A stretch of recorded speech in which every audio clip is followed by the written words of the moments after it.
तो लड़की इतना भटक गई, वो किसमें, कोई लोग भटक जाते शराब में चले जाते हैं, कोई लोग भटक गए व्यभिचार में चले गए, कोई लोग तो लड़कियों के पीछे चले गए हैं, कोई लड़कियां मोहित कर दी हैं। हाँ, ये सब क्या है, सब दुष्ट की चालें हैं, समझा है ना, परमेश्वर की ओर से नहीं है। तो लड़की इतना भटक गई, वो जादू टोना करने लगी। एक दिन क्या होता है, एक परमेश्वर के दास, वो परमेश्वर के दास ऐसे फोन में, उनकी आदत थी सुबह टहलने की आदत थी सुबह। तो वो सुबह उसे उनके घर से थोड़ी दूर पे जंगल था, वो फोन को लीड लगाए कानों में और गाना को सुनते सुनते, भजनों को सुनते सुनते, प्रार्थना मन में करते करते बहुत दूर निकल गए। इतने निकल गए दूर, इतने कि वो जब उनको याद आया कि मैं तो भटक गया हूँ, मैं जंगल में आ गया हूँ, ऐसी जंगल में वो भटक गया, तो इधर उधर करने लगा। जंगल में क्या होता है, बहुत जल्दी अंधेरा हो जाता है, आपको पता होगा। इस समय क्या 7 बजे होता है, वहाँ क्या होता है, इतने घने घने झाड़ियां होती हैं, तो वहाँ जल्दी अंधेरा हो जाता है। तो वो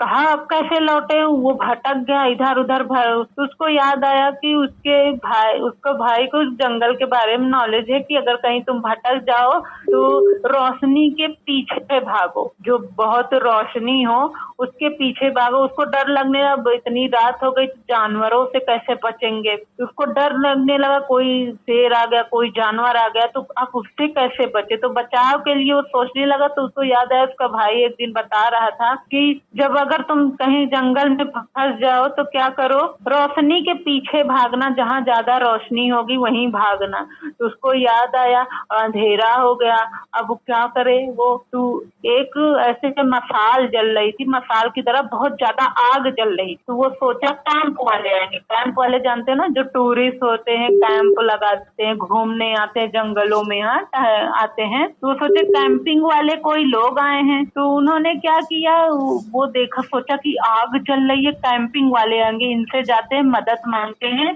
इन लोग ऐसे बैठेंगे, देखे होंगे कैंपिंग वाले आते, तंबू लगाते रहते हैं, खाना बनाते ना, जंगल में रहते हैं। वो सोचा कि अब जाके इन्हीं से मदद लूंगा। तो भागते भागते जाता है, तो क्या देखता है, 10 लड़कियां रहती हैं, पता नहीं कैसी कपड़े पहने रहती हैं, काले काले कपड़े पहने रहती हैं, और 10 लड़कियां रहती हैं, और एक जो रहती है उसके हाथ में चाकू रहता है, लड़की के हाथ में। वो क्या करती है, बिल्ली उठाती है, उसको गला काट के आग में डाल देती है।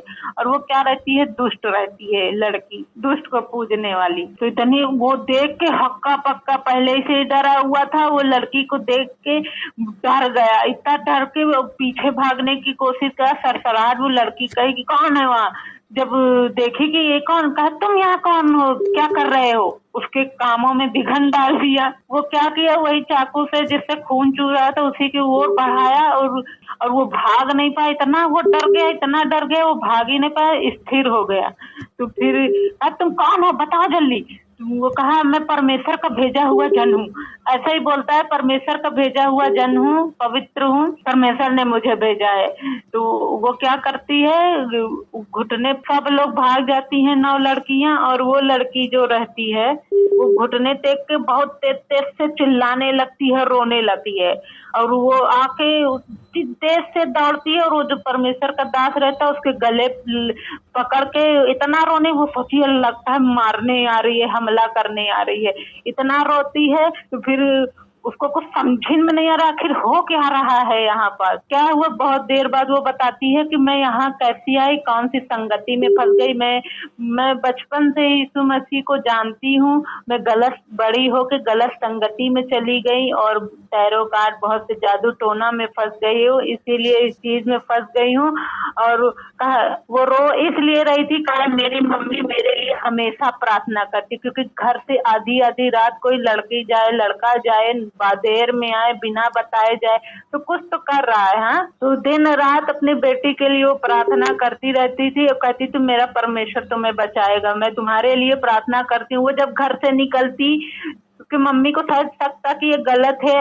आई थिंक उसको पूरा ही पता था कि ये गलत है, गलत संगति में चली गई। वो कहे मैं तुम्हारे लिए प्रार्थना करूंगी। वो जब भी घर से निकलती अपने कामों के लिए, जादू टोना जिसमें भी, तो कहती मैं तुम्हारे लिए प्रार्थना करूंगी। कल उस अपनी मम्मी को वो मुंह चुप करा देती थी, कहती तुम्हारा परमेश्वर तुम्हारे हाथ में रहे, वो कोई परमेश्वर वैसा नहीं है। तो लास्ट दिन, जिस दिन आखिरी था, जिस दिन वो रो रही थी, उसी दिन कहा मैं सुबह निकली, मेरी मम्मी कही मैं तुम्हारे लिए प्रार्थना करूंगी। तो उसने कहा कि अगर तुम्हारा परमेश्वर जिंदा है तो अपने जन कोई भेजे मेरे पास और कहे मैं तुमसे प्यार करता हूँ। तो जो वो दास था तो ऐसे कह के उसको चुप करा के चली जाती है। तो इसीलिए वो बहुत रोती, कहे कि जब जब मैं ये सब कर रही थी, जब आपने बोला कि परमेश्वर ने मुझे भेजा है, मैं तुमसे बहुत प्रेम करता हूँ, इसीलिए मैं समझ गया हूँ कि परमेश्वर ने भेजा। तो उस दास को समझ आया कि अरे मेरा इस जंगल में आना, मैं भटकना नहीं था, परमेश्वर ने ही मुझे भटकाया था, इसको बचाने के लिए यहाँ तक लेके आया है। तो लड़की का जीवन बचाया गया। ऐसे ही क्या होता है हमारे जीवन में, क्या होता है परमेश्वर का नियंत्रण है। हर एक को बचाने के लिए परमेश्वर क्या भेजता है, सुसमाचार के जरिए। हमें लगता है हम भटक गए, हमारे जीवन में काम नहीं हो रहा है, हम आगे नहीं बढ़ रहे हैं, ऐसा कुछ नहीं है। परमेश्वर ही क्या है, सब कुछ बचाने। आप परमेश्वर में आ गए हो तो उसके हाथ में आप हो, आपका चलना फिरना वो जानता है। अगर हम सब कुछ परमेश्वर को बताएं कि परमेश्वर मुझे ये वचन टूट रहा है, ये चीज पूरा करना, तो परमेश्वर उसे पूरा करता है। धन्यवाद, हालेलुया, धन्यवाद यीशु।